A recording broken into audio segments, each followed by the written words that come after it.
And we're just going to take a few more minutes. Maybe we'll get like 3 or 4 questions. If you want to talk to Matt and me, we'll be hanging out. We'll be hanging out after. Does anyone here have a question? Show of hands. We have a microphone we can give you.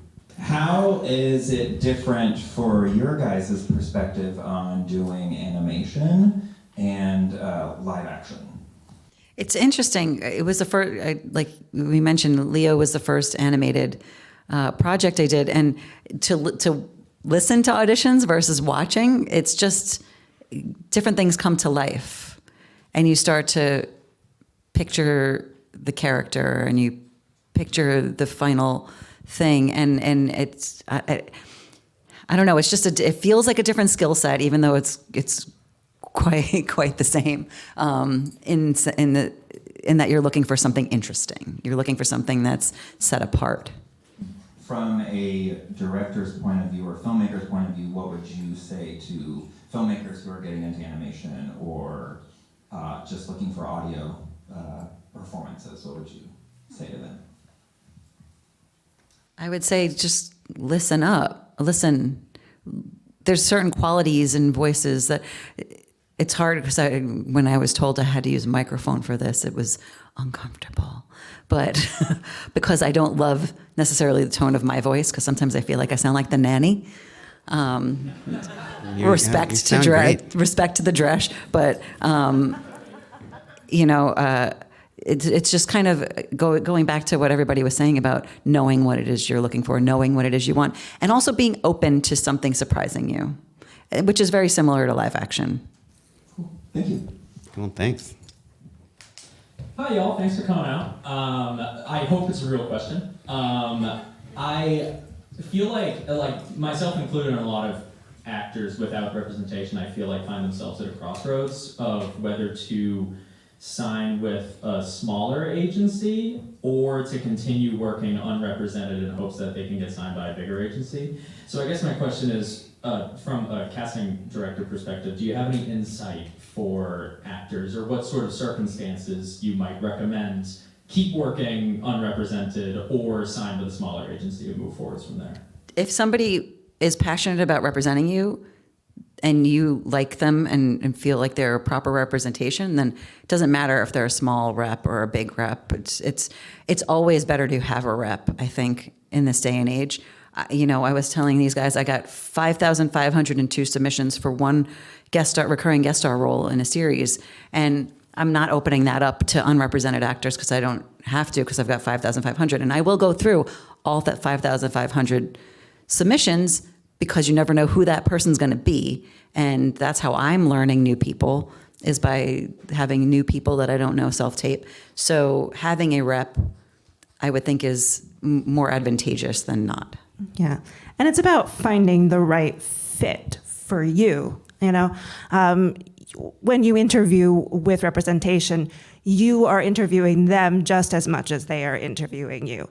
See if you have a rapport, if they understand what you want for your career. So if they are somebody who is enthusiastic about representing you, that is a good way to go. And also, if they're small. For commercials too? Oh, sorry.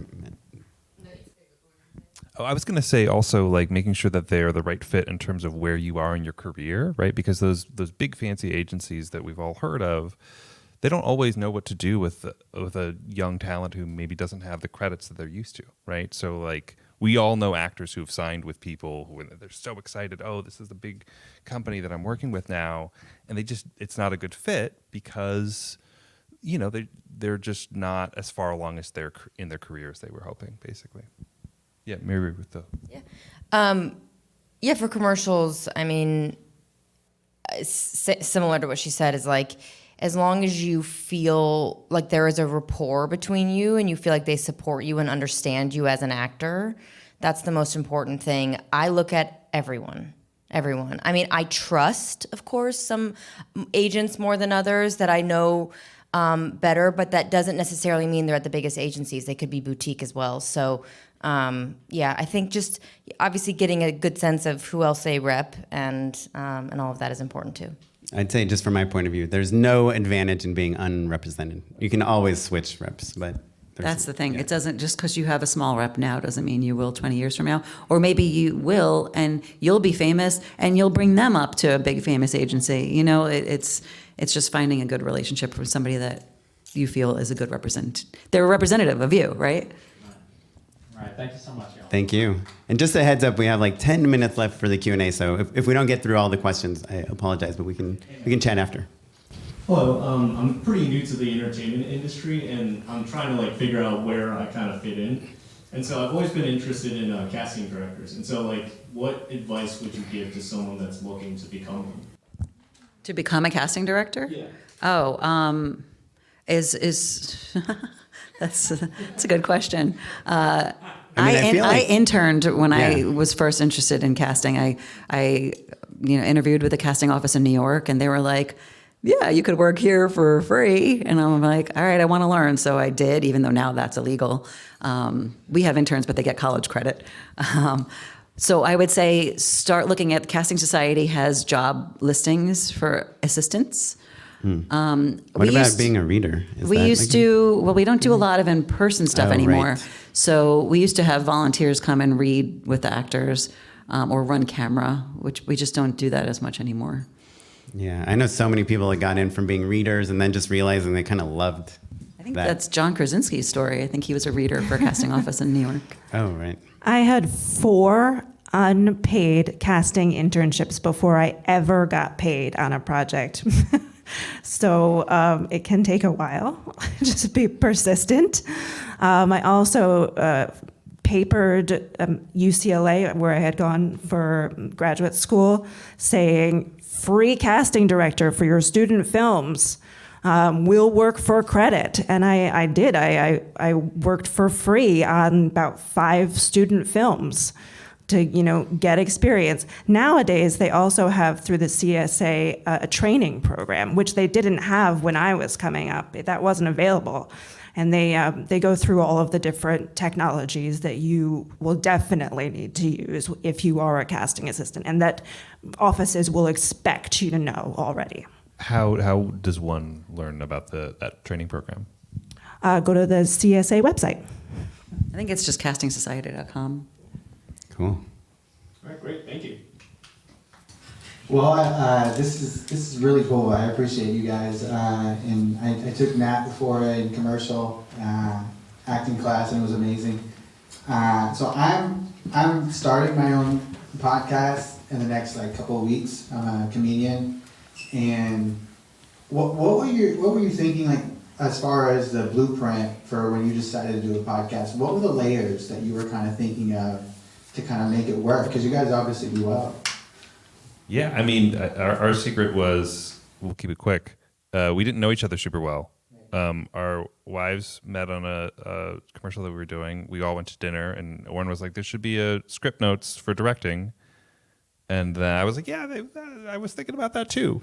Yeah, Matt had an idea for a podcast called The Story Hack about storytelling stories, coming up with how to the craft of storytelling. And he sent me an outline that night. He's like, this was what I just put together.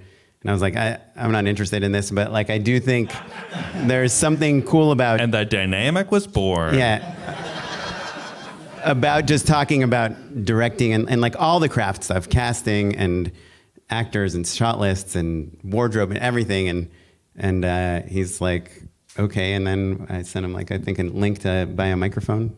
Yeah. And then we did it. It's kind of like roommates, right? Because we didn't know each other, there was a little bit more accountability at the top. It was just oh, this guy, he seems cool. And now I'm going to talk to him once a week for 9 years. Yeah. But for an hour. But if it's your buddies and it's yeah, we should do this or whatever. Let's start a band. Let's go make a movie. Or, it gets a lot harder to actually hold one accountable instead of just playing Xbox or something. Yeah. And the one last thing I'll say is I think 99% of podcasts don't make it past episode 20. So if, I don't know what you want to get out of a podcast. Hire an editor. Yeah. Hire an editor, number one Shout thing. out Noah. And yeah, so I don't know. It's very easy to get burned out from it, and no one will listen to it for the first 7 years. So, so just do it if you really want to do it. Get a famous person. Oh yeah. Get a famous It has to be person. like a format. You just didn't like, you know what I mean, to keep it going for that long. It seems like There is no format. We do unpaid endorsements at the end. Yeah, that's about it. Cool. Well, thanks Yeah, thanks. for coming. Okay. It's kind of like filmmaking. There is no like one blueprint. It could be different Yeah. every single time. Yeah. Hi, thank you guys so much for coming and doing this. It's been fantastic to listen to you and all the wonderful knowledge you guys have brought. Social media is obviously up on the rise, and having a social platform, whether that be Instagram, TikTok, whatever it may be, as casting directors and directors, would you say that that's something that is necessary that we should put work into, or can we live more like Jane and go meditate? Whatever's authentic to you. If it's something you feel like you want to put out there and you want to put yourself, get a following, if it's something that excites you, then go for it. If it doesn't excite you, don't worry about it. Awesome, yeah. Yeah. Is that your answer too, Mary Ruth? I was just like completely agreeing. It's like, unless you're going to be like an influencer for something and that's your thing, you know, and we're looking for that and we go, but if you just think you need to do it, no. Only if it feels right.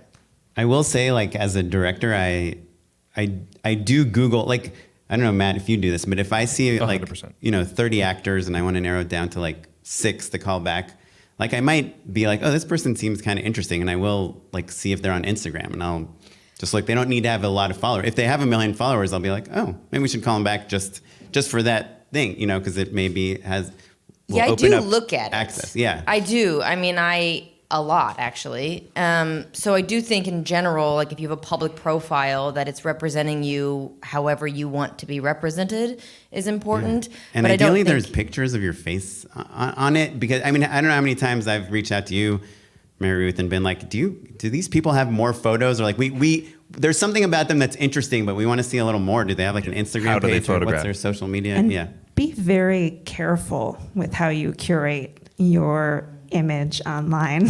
Oh, can I tell you guys? Especially if Yeah. you do, become famous down the line, people dig stuff up. They go way back and they find stuff and, cancel culture. So just be careful. I don't know, Danielle and Jane, if you guys see this a lot, but I just worked on something a few months ago, and we had to do background checks on all the actors, and they literally are like, she's MAGA, he's super Joe Biden, he's this, he's carrying a firearm, she's, spinning a dog, whatever it is, like, if it's in the least bit, but one guy was a comedian and did like a lot of comedy on Trump, and they're like, yeah, we'd just rather stay away from that. Yeah. Any excuse not to cast somebody, people can use. Yeah. So do be careful. I do think you can be a little political, but I would be careful about being like crazy online. I will say on the TikTok of it all specifically, I feel for young actors who are just looking to put in reps, right? Who are trying to like figure themselves out, figure out what their voice is, perform in front of an audience. There's not that many theaters out there anymore. Like YouTube is just all kind of personalities. Like the online showcases for your acting are finite. And so practicing, doing something cool on a social media platform, I think is interesting and worthwhile, whether you get a bajillion followers or not. We're less impressed with like 1 million followers, but like, oh, if there's something special about that video, like, oh, I see what you're aiming for. That's cool. I get that.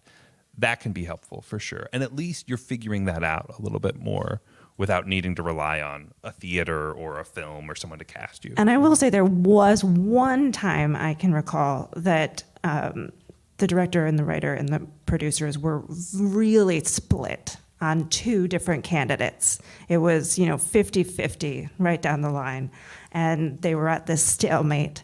And the deciding factor became like, how many followers do they have? And so the one that had more That's won. crazy. That's crazy, but it does happen. I cast a Lifetime movie, and they literally looked at people IMDb score. Star meter, you mean? Your star meter, yeah. To be like, anyone over 5,000, we're not going to see. Like, just crazy, arbitrary things. But I'm not into on that that. note, everyone. Yeah. So 2 more questions, I think. Thank you so much. Thank you. Thanks, guys. Hello. Hey. Hi. So how does casting look like for international people? Well, I've cast internationally a lot. Had to do a lot of. I'm actually doing have a worldwide casting project right now, and we just did Zombies 4 shot in New Zealand, so we were open to people from all over. I like to hire local casting directors because they're going to know the boots on the ground talent better than I will. So that is always the first request. If they want a worldwide search, then we will ask them to hire a local casting director because their work is so valuable. Other than that, we can put out, usually a big open call is something that we're looking for, like triple threats, or we're looking for a very specific, we cast the Natalia Gray story. We were looking for a person with dwarfism. So it was like we were looking for something very specific, and we reached out to very specific avenues for it. But other than that, we try to use local folks. Are you asking like if you're international, like you are here from a different country? Is that? Yeah. Like- Show of hands if you were. Yeah. If you're here from another country, as long as you have a visa that you can work in this country, then you should be considered the same as any other actor that we're seeing. Yeah, because sometimes they say that you need to have at least a green card to. There are some studios that are a little bit more strict about it. But if you have a blanket visa, that's not for a specific project. Because sometimes a project will get you a visa, and then you can only work on that project. But if you have a blanket visa, most of the stuff, and I've hired people and helped the production that I hired them for, got them their visa several times. It depends how much time you have. It depends on timing. Sometimes it takes a lot of time And to get it. honestly, lately it's harder than ever to get that visa. But it's very rare. It's becoming more rare that it's green card only. Would you recommend, if it doesn't work here, to go to your country and see how it works there? I mean, go to Canada. That's where all the work is. But yeah, if you, any experience is going to be an amazing experience if you're into it. So if you want to give it a shot here, while you're here, do it. But it doesn't hurt to go back to your country. You could always come back here. You can go anywhere and try anything. Any experience is going to be beneficial to you, even if it's a bad one.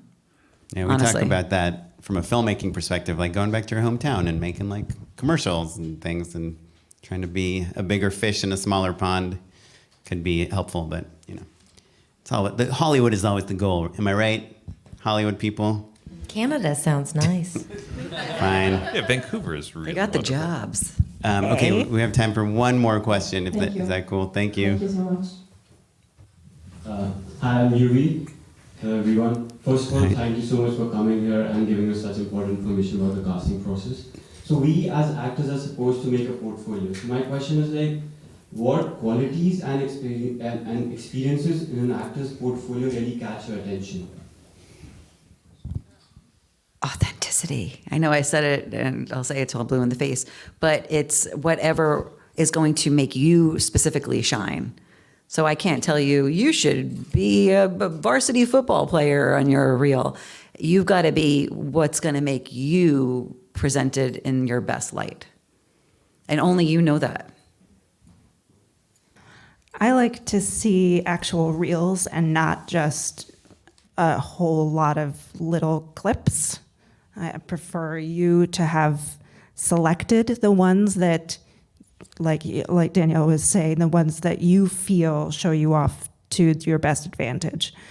And I would also recommend like putting your whatever you consider your most impressive at the very top, because that would keep us watching. And when you say most impressive, do you mean whatever it means to you? Does like, production value have anything to play with that, or like? Sure. I mean, but it could also mean like, you're a co-star, but the co-star scene is with somebody that you revere or consider a great actor, or maybe the thing that you feel is most impressive, it doesn't have great quality of technology, but just really shows exactly what you feel like is your most castable stuff, whatever that means. Like, this is what I want to play. These are the kinds of roles that I want to play. I did it really well in this whatever, this short film or whatever it is. So I want to showcase that first. Cool. I have one lightning round question. You're not a famous actor. How often should you get new headshots? As often as your look changes, I guess. So if That your is look exactly hasn't what I changed was for gonna 5 years, Yeah. If you walk in the room, if I pick you, I want to see you based on this headshot, based on this picture. And then if I receive your tape and you're vastly different than that picture, that's disheartening because I chose that picture for a reason. If you're clean shaven in your photo and you can walk in and you have a full beard, that's a very different look. That's a different vibe. That's a different role. right? So What about would you hair recommend? length, though? I'm curious. Yeah, would you As a- recommend people? I know a lot of people will shave and they'll take new headshots to show that, and now they have like both. I'm talking about the like bearded. say your wife is an actor and she's got long hair and then it gets a little shorter. Like what's the No. New headshots. Thank you. Save me the cash. But like, there's kind of a gray area there, right? Like the extreme changes, that's obvious. But like, basically, it feels like you're saying just look like your headshot. Look, it goes back to, it's kind of like dating. It's a good picture of you, but it should be you. Yeah, and you don't need to have, I know a lot of the sites now are charging actors quite a bit. And so it's really, I think maybe back in the day, the advice was like, and then have your shot as like a lawyer and then your shot as this. Like, it's not that doesn't help because sometimes it does, but it's really just like the best pictures and that they look like you. I mean, that is the most important thing. When I bring someone in and they're unrecognizable from that picture that was taken maybe a decade ago, they no longer fit the spec. And that so, doesn't serve yeah. you either, Yeah. Because Wasting then you're your time as being well. called in for the wrong thing. I was sending in selects for a cop role, and this one actor had a cop uniform in one of his headshots, and I switched it to not the cop uniform picture, even though it was for a cop role, because it's cheesy. Mm-hmm. A little too on the nose. Is there, Mary Ruth, do you have like sorry, and this will be the final question, and it's not a important big one or anything, but I'm just curious for our audience, commercial versus theatrical headshots. Like, do you have like a point of view on that, or do you need separate headshots? I mean, it seems to me that you do to a degree. I mean, I feel like a lot of theatrical headshots work for commercials and not vice versa. So, What makes them work or not? I think that like a nice dramatic sort of look can work. I can see them as long as I also see a picture of them smiling. But I mean, it's also in commercials. It's like you're selling a product, not a character all the time. Sometimes it is a strong character, but it's really like, I don't know, showing a little bit of variety, but it's just not the same, right? Wouldn't you agree that headshots theatrically they're just different? Yeah, I guess. And nowadays, I feel like everybody's just kind of taking their own photos and throwing them up there. But yeah, I would like to see one smile, one serious, if that's an option. Yeah. I think that's always nice I don't to know have. how to explain what the difference is necessarily, other than when I see it, I know what it is. But I think it's just like commercials. There is a little bit of like a softer edge to their personality. They're wearing a cardigan and glasses. Awesome. Yes. Cool. Well, I think we're going to end it here. We'll still hang out and chat if anyone wants to chat. We're also going to give away... That's right, a Blackmagic Resolve license. A studio license in Blackmagic Resolve, which I think is like a $300 value. But what does that mean? It's the editing software, DaVinci Resolve, also the color grading software that is used on probably like 70% of Hollywood movies and TV shows, I think. That maybe sounds 50%. extremely generous. Yeah, so it is, what's crazy is it is that you can get a free version, and it's really good, but the pro version is like even better, and that's what we're giving away is the studio version. Because this Blackmagic is like helping, they like us for some reason. Yeah. So, but I'm going to stop recording. After this round of applause. Oh, yes.